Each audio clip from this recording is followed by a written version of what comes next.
زندگی ہمارے سامنے ہے. ہم تو عقل مند سمجھتے ہیں، ہم سیاڑا بندہ سمجھتے ہیں جس نے بہت پیسہ اکٹھا کر لیا. پیسہ بھی اللہ کی نعمت ہے، اچھا گھر بھی اللہ کی نعمت ہے، گاڑیاں بھی اللہ کی نعمت ہے، یہ بات اس پہ اعتراض نہیں ہے. لیکن اصل یہ ہے، اصل مقام، اصل ٹھکانہ جو ہے وہ تو یہ ہے کہ بندہ آخرت کی تیاری کر لے.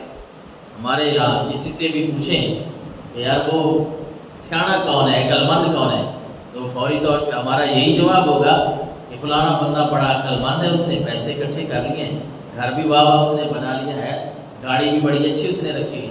اللہ کے نبی سے جو پوچھا گیا کہ یا رسول اللہ عقل مند کون ہے، سیاڑا بندہ کون ہے، ترمذی شریف کی حدیث ہے 2459 نمبر پہ آپ نے فرمایا القیس من دان نفسہ وعامل لما بعد الموت. آپ صلی اللہ علیہ وسلم نے کس کو عقل مند فرمایا؟ آپ نے فرمایا عقل مند وہ ہے جو موت کے بعد جو زندگی ہے نا اس کے لیے چنگے کام پہ ٹر جائے. عقل مند بندہ وہ ہے جو مرنے کے بعد کی جو زندگی ہے جو ختم ہونے کا نام ہی نہیں لے گی. یہ بارشیں کیا شروع ہوئی ہیں، ہر بندہ پریشان ہے کہ قبرستان کی قبریں جو ہیں ان کے نام و نشان مٹتے جا رہے ہیں. 2 دن بارش کیا آئی ہے، انسان کی یہ اتنی طاقت ہے کہ جب بندہ مرتا ہے قبر کے حوالے کراتے ہیں، اور اگر وہاں کا انتظام نہ ہوا تو پھر ہمارے سامنے ہی ہیں. ان بارشوں میں کتنی ہم نے تصویریں دیکھی ہیں، ویڈیوز دیکھی ہیں کہ پورے کے پورے قبرستان مٹ گئے، پانی آیا ختم کر کے چلا گیا. یہ انسان کی طاقت اتنا ہی ہے بس. اس لیے اللہ کے نبی صلی اللہ علیہ وسلم نے اس طرف ہمارا دھیان مبذول کروایا، اس طرف ہمیں ترغیب دی ہے. آپ نے فرمایا سیاڑا بندہ تو وہ ہے جو اپنے مرنے کے بعد کی تیاری کر لے.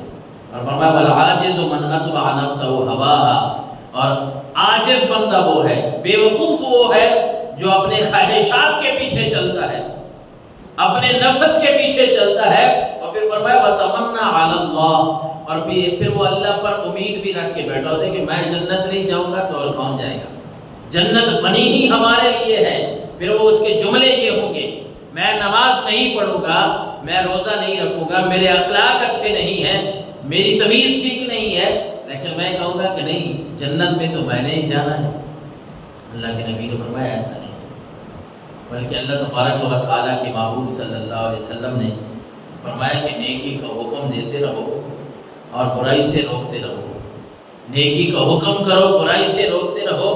جب دیکھو نا کہ حرص اور بخیلی کی اتباع ہونے لگی ہے. تاجدار کائنات صلی اللہ علیہ وسلم نے فرمایا، ابو داؤد شریف کی حدیث ہے 4341 نمبر پہ فرمایا نیکی کا حکم کرو، برائی سے روکو.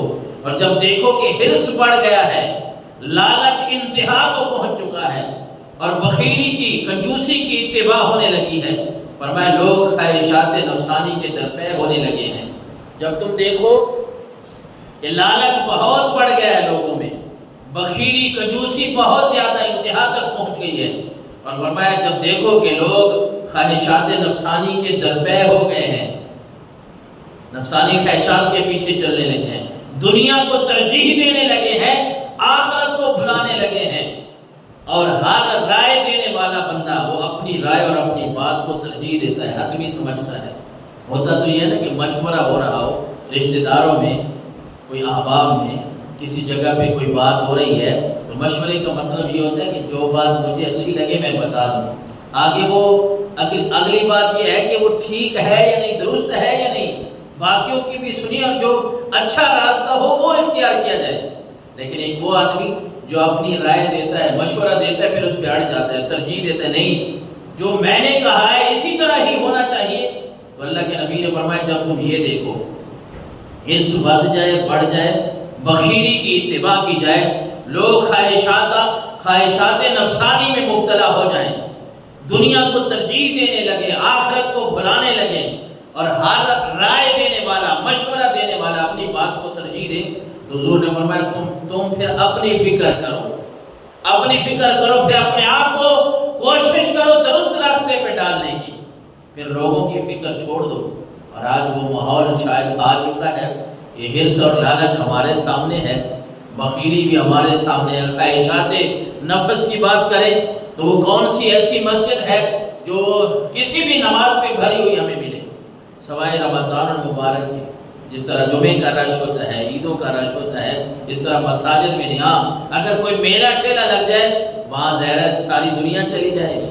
لوگ خواہشات کی پیروی کر رہے ہیں، دین اس کو سمجھ رہے ہیں جو انہیں سمجھ آتی ہے، جو ان کے من میں آتا ہے۔ اور اللہ کے نبی نے فرمایا جب ایسا ماحول بن جائے پھر اپنے آپ کو سنبھالنے کی کوشش کرو، اور فرمایا ثابت قدم رہو، ایسے ماحول میں اپنے آپ کو صحیح کر لو، ثابت قدم رہو۔ اور فرمایا اس وقت شریعت کے اوپر رہنا یوں مشکل ہو جائے گا جیسے آگ کا انگارہ ہاتھ میں پکڑنا مشکل ہوتا ہے۔ آگ کا انگارہ ہاتھ میں پکڑنا مشکل ہوتا ہے۔ رب کے نبی نے فرمایا جب حرص بڑھ جائے گا، بخیلی عام ہو جائے گی، لوگ خواہشات کو آگے کریں گے، دین کو پیچھے کریں گے، دنیا کا بھلا سوچیں گے، آخرت کو چھوڑ دیں گے، پھر اپنی فکر کرو اور ثابت دین کے اوپر ثابت قدم رہو، اللہ کے قرآن کے اوپر ثابت قدم رہو، اہل بیت اطہار کے ساتھ چمٹے رہو، صحابہ کرام کا ساتھ نہ چھوڑو، ان کے دامن کو نہ چھوڑو۔ اور فرمایا یہ وہ وقت ہوگا کہ دین کے اوپر عمل کرنا ہی مشکل ہو جائے گا، اور دین کے تقاضوں پر جو عمل کرنے والا اس وقت ہوگا جب یہ فتنے آ جائیں گے۔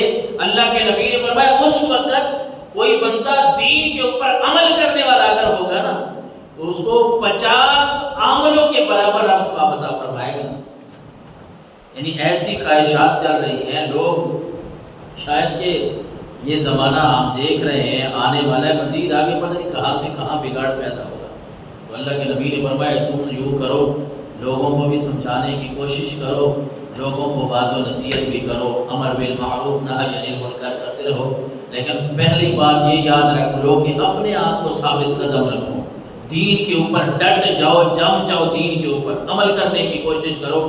اور جب اتنے فتنے سر اٹھائیں گے اور تم دین کی باتوں پہ عمل کرو گے تو صرف تمہیں ایک کا ثواب رب نہیں عطا فرمائے گا، تمہیں یوں ثواب ملے گا جس طرح 50 بندے کوئی نیک کام کرتے ہیں، دین کے اوپر ثابت قدم رہتے ہیں، تم ایک ہو کے ثابت قدم رہو گے، رب تمہیں 50 بندوں کے برابر ثواب عطا فرما دے گا۔ یہ آج کے